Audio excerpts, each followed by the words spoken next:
Hello friends, super magic રસોઈમાં મિત્રો હું આપનું સ્વાગત કરું છું। આજે હું આપણે જે બિગનર્સ છે ને એને અમુક ખ્યાલ નથી હોતો કે આ અમુક વસ્તુ બનાવવામાં કેટલું માપ જોઈએ। તો જો એમાં કંસાર છે, ફાડા લાપસી છે, ખીચું છે, ઉપમા છે, શીરો છે, ઈડલી છે, ઢોસા, ઈદડા, મેંદુવડા, હાંડવો, ખીચડી, ઉત્તપમ, આ બધી વસ્તુ બનાવવામાં પરફેક્ટ કેટલું મેજરમેન્ટ જોઈએ એટલે કે માપ જોઈને એ બિગનર્સ કે અમુક લેડીઝ લોકોને પણ છોકરીઓને ખબર નથી હોતી।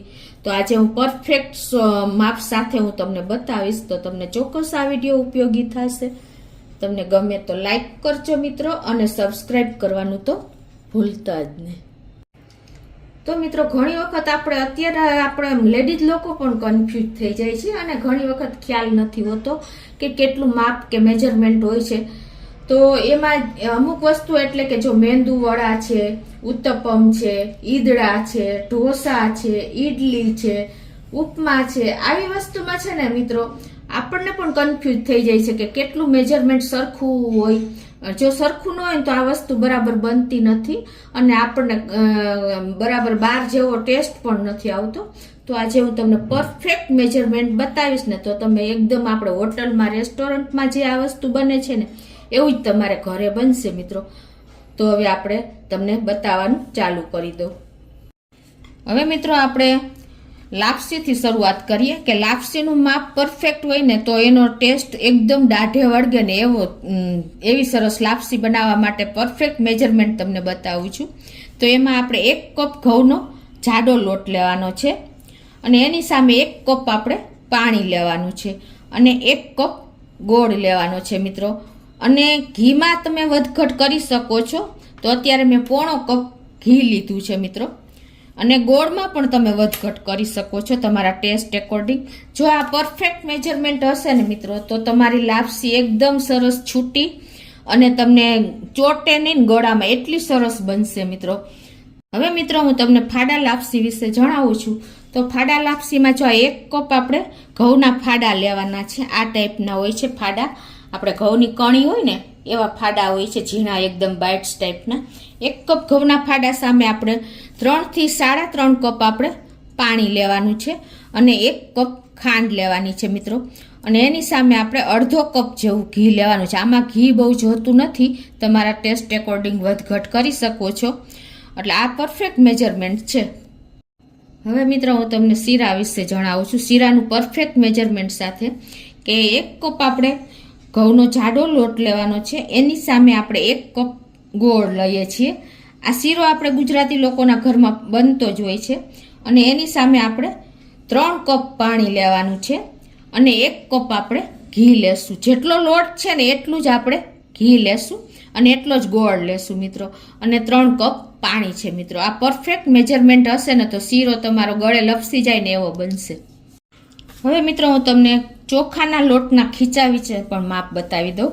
તો એમાં મેં 1 કપ કણકીના લોટ કર્યો છે। કણકી જે આવે છે ને આપણે ચોખા કણકી, એનો લોટ છે આ 1 કપ, અને એની સામે આપણે 1.5 કપ પાણી લેવાનું છે। જો આ માપ હશે ને તો તમારું ખીચું પણ તમને એકદમ સરસ ટેસ્ટ આવે ને એવું બનશે। હવે મિત્રો આપણે ઈડલી, ઢોસા, ઉત્તપમ, ઉપમા, ઈદડા આ બધામાં આપણે બહુ કન્ફ્યુઝ થઈ જાય છે, કેમ કે સાઉથની આઈટમ આપણે સાઉથના લોકો જેવી બનતી જ નથી। તો પણ એમાં પણ જો તમારું પરફેક્ટ મેજરમેન્ટ હશે ને તો તમને બહાર જેવો જ ટેસ્ટ આવશે। તો પહેલાં તો હું તમને ઈડલી વિશે બતાવી દઉં। તો ઈડલીમાં મિત્રો આપણે કોઈ પણ ચોખા તમે લઈ શકો છો, ખાસ કરીને જે બોઇલ્ડ ચોખા આવે છે ને એ તમે લ્યો તો બહુ સરસ બને છે। તો અત્યારે મેં આ ખીચડિયા ચોખા લીધા છે, તો એ 4 કપ ચોખા લીધા છે, એની સામે 1 કપ અડદની દાળ છે મિત્રો। 4 કપ ચોખા સામે 1 કપ અડદની દાળ અને અડધો કપ એટલે કે 1 મુઠ્ઠી જેવા આપણે જે ચોખાના પૌવા આવે છે ને એ લીધા છે મિત્રો। આ મેજરમેન્ટ હશે ને તો તમારી બાર જેવી જ ઈડલી બનશે। તો આ પરફેક્ટ મેજરમેન્ટ તમને મેં બતાવ્યું કે આ માપ હશે ને તો તમારે બાર જેવી એકદમ સોફ્ટ રૂ જેવી ઈડલી બનશે। હવે હું તમને ઉત્તપમનું માપ બતાવું। ઉત્તપમમાં પણ મિત્રો આપણે 4 કપ ચોખા લેવાના છે અને 1 કપ આપણે અડદની દાળ લેવાની છે. આ પરફેક્ટ મેજરમેન્ટ છે, તો તમારા ઉત્તપમ પણ બહુ સરસ બનશે. હવે હું તમને ઢોસા વિશે પણ માપ બતાવી દઉં કે ઢોસામાં આપણે 3 કપ ચોખા લેવાના છે. તમે ખીચડિયા કોઈ પણ ચોખા પણ એમાં જ લઈ શકો છો. અને 1 કપ આપણે અડદની દાળ લેવાની છે. અને આપણે અડધી ટીસ્પૂન જેવી જ આપણે મેથી નાખવાની છે. એટલે એના હિસાબે શું થશે, આથો પણ સરસ આવશે અને એર પોકેટ પણ સરસ બનશે. તો તમારા ઢોસા 12 જેવા જ બનશે. તો આ પરફેક્ટ મેજરમેન્ટ છે. મિત્રો હું તમને ઈદડા વિશે પણ માપ બતાવી દઉં. તો ઈદડામાં પણ આપણે 3 કપ ચોખા અને 1 કપ અડદની દાળ લેવાની છે. હવે મિત્રો હું તમને મેંદુવડાનું માપ બતાવી દઉં. મેંદુવડામાં આપણે 1 કપ ચોખા સામે આપણે 3 કપ અડદની દાળ લેવાની છે. તમે ખાસ નોટ કરજો. તો હવે તમને હાંડવાનું માપ પણ બતાવી દઉં.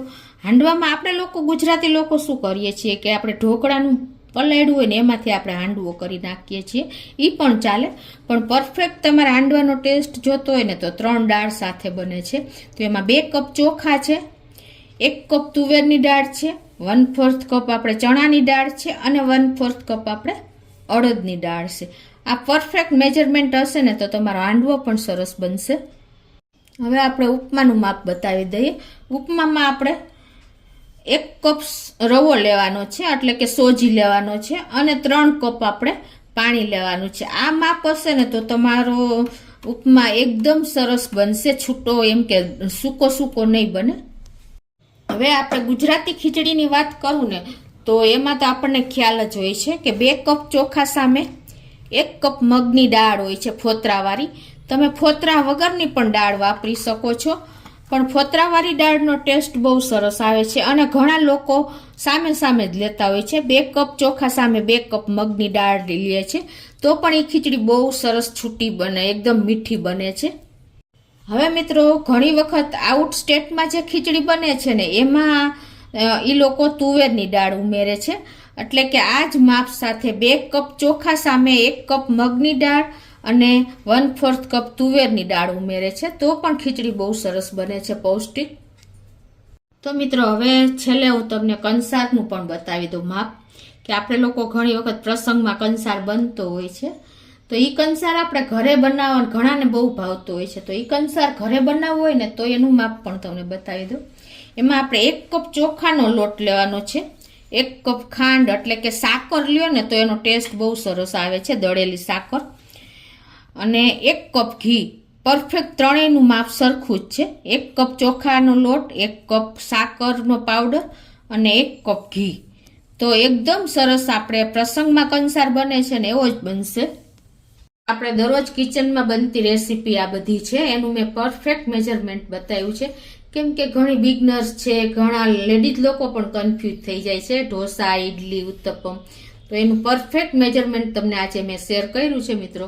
તો તમને ચોક્કસ આ વિડીયો ઉપયોગી થશે. તમને ગમે તો લાઈક કરજો, શેર કરજો અને સબસ્ક્રાઈબ કરવાનું તો ભૂલતા જ નહીં.